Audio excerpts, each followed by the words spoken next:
Mr. Trump, in 1999, you said you were, quote, very pro-choice, even supporting partial birth abortion. You favored an assault weapons ban as well. In 2004, you said in most cases you identified as a Democrat. Even in this campaign, your critics say you often sound more like a Democrat than a Republican, calling several of your opponents on this stage things like clowns and puppets. When did you actually become a Republican?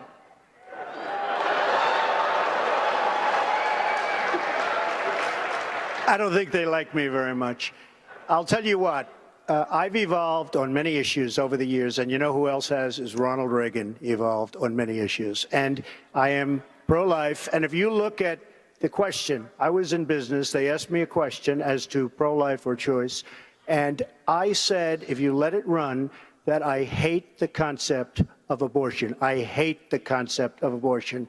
And then since then, I've very much evolved. And what happened is friends of mine years ago were going to have a child, and it was going to be aborted, and it wasn't aborted, and that child today is a total superstar, a great, great child.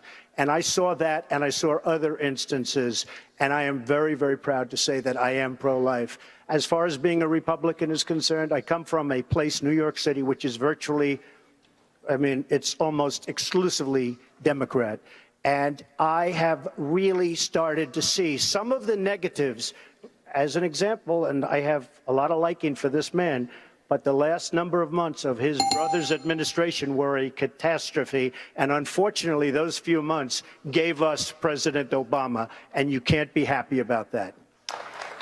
Governor Bush, I want to ask you, on the subject of name-calling of your fellow candidates, a story appeared today quoting an anonymous GOP donor who said you called Mr. Trump a clown, a buffoon, something else that cannot be repeated on television. None of which is true. Is it true? No, it's not true. But I have said that Mr. Trump's language is divisive.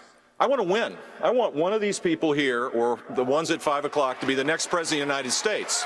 We're not going to win by doing what Barack Obama and Hillary Clinton do each and every day, dividing the country, creating a grievance kind of environment. We're going to win when we unite people with a hopeful, optimistic message.